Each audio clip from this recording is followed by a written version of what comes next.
बात यह है कि सर इतने सारे वर्ड्स हैं और इतने सारे उनके मीनिंग्स हैं, सारे जहन के अंदर याद रखना और उनको एग्जैक्टली सेंटेंसेस के अंदर इस्तेमाल करना बहुत मुश्किल है। लेकिन आज मैं आप लोगों को एक ऐसी ट्रिक बताने जा रहा हूं कि आज के बाद आप इनके यूजेस को कभी भी नहीं भूलेंगे। अस्सलामुअलैकुम स्टूडेंट, दिस इज याजर बिन ज़ाहिर, फैकल्टी मेंबर ऑफ बिन ज़ाहिर एकेडमी। आज की वीडियो में मैं एक बहुत ही जबरदस्त टॉपिक लेकर आ गया हूं जिसका नाम है केसेस ऑफ प्रोनाउन। और अगर आपने मेरी प्रोनाउन की डेफिनेशन वाली वीडियो नहीं देखी है तो प्लेलिस्ट पे जाएं और उस डेफिनेशन को जरूर व्यू करें। ठीक, आज की वीडियो के अंदर हम डिस्कस करेंगे cases of pronoun. Sir cases of pronoun बहुत ज्यादा कंफ्यूजिंग टॉपिक रहता है स्टूडेंट्स के लिए। इतने सारे वर्ड्स हैं, उनके इतने सारे मायने हैं, उनके इतने सारे यूज हैं, सर इसका यूज कहां से करें। और ये जो चार्ट आपने ड्रॉ किया है, ये चार्ट तो हम इंटरनेट से भी देख सकते हैं। तो इस वीडियो में क्या ऐसा नया होने वाला है स्टूडेंट्स, इस बात की मैं आपको गारंटी देता हूं कि आज की वीडियो अगर आप ये देखते हैं तो आज के बाद आपको केसेस ऑफ प्रोनाउन के अंदर कोई भी प्रॉब्लम नहीं आएगी। तो देखिए, सबसे पहले लास्ट की वीडियो के अंदर मैंने आपको सब्जेक्टिव ऑब्जेक्टिव प्रोनाउन के बारे में बता दिया था। आज की इस वीडियो में हम पोजेसिव एडजेक्टिव, पोजेसिव प्रोनाउन और रिफ्लेक्सिव प्रोनाउन को डिस्कस करेंगे। देखिए, आई के मतलब मैं होता है, इसी तरह माय का मतलब है मेरा, अवर का मतलब है हमारा, योर का मतलब है तुम्हारा, इस योर का मतलब है तुम सबका, हिज का मतलब उसका, उसका मतलब उस लड़के का, हर का मतलब उसका यानी उस लड़की का, इट का मतलब उस जानवर या बेजान का, और देयर का मतलब उन सब का। क्लियर। माइंड का मतलब क्या है? माइंड का मतलब, माय का मतलब था यहाँ पर मेरा, माइंड का मतलब होगा मेरा ही, मेरा ही।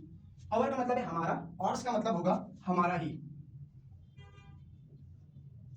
योर का मतलब है तुम्हारा, और योर्स ऐसा अगर आप ऐड करते हैं तो उसका मतलब होगा तुम्हारा ही।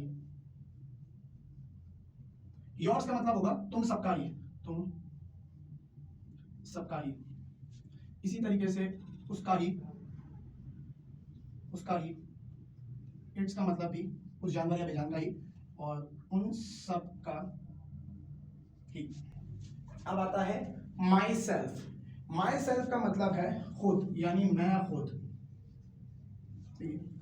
और सेल्फ का मतलब है हम खुद। योर सेल्फ का मतलब है तुम खुद,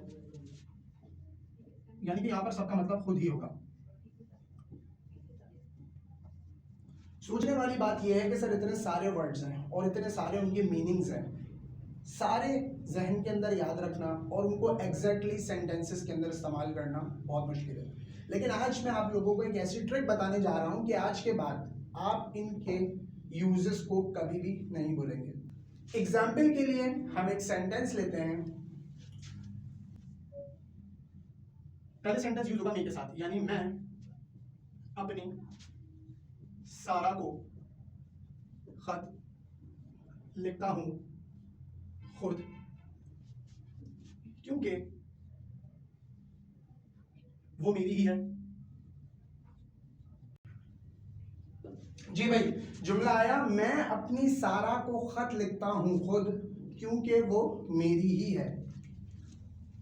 मैं अपनी सारा को खत लिखता हूं खुद क्योंकि वो मेरी ही है। देखिए, आप इस ट्रांसलेशन के ऊपर गौर से आप फोकस कीजिएगा।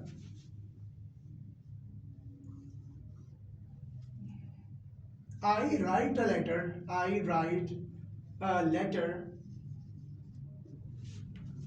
to my Sarah, I write a letter to my Sarah myself because she is mine. I write a letter, मैं अपनी सारा को, यानी कि मेरी सारा को, मेरी सारा को खत लिखता हूँ खुद, मैं खुद, क्योंकि वो मेरी ही है। तो I write a letter to my Sara myself because she is mine. देखिए, I write a letter to my Sara myself because she is mine. मैं अपनी सारा को, यानी मेरी सारा को खत लिखता हूँ खुद क्योंकि वो मेरी ही है। क्लियर। अब इसी तरीके से हम एक एग्जाम्पल को वी के ऊपर लेके जाते हैं, यानी उर्दू सेंटेंस अगर हम लिखें तो ये होगा हम। तो सेंटेंस क्या होगा भाई कि हम अपनी सारा को खत लिखते हैं खुद, क्योंकि वो हमारी ही है। हम अपनी सारा को खत लिखते हैं खुद, क्योंकि वो हमारी ही है। इसकी ट्रांसलेशन हम कैसे करेंगे? वी राइट अ लेटर, हम अपनी सारा को, अवर सारा, हम खुद, अवर सेल्व्स, बिकॉज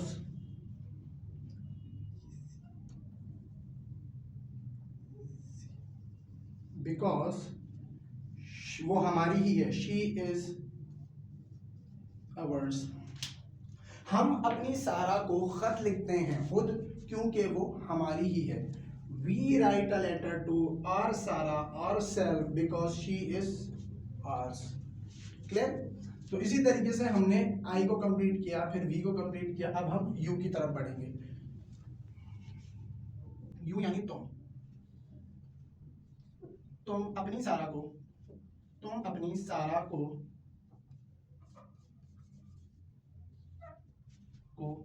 खत लिखते हो खुद, क्योंकि वो तुम्हारी ही है। जी, क्या सेंटेंस बना? You write a letter to your Sara, you write a letter to your Sarah, yourself,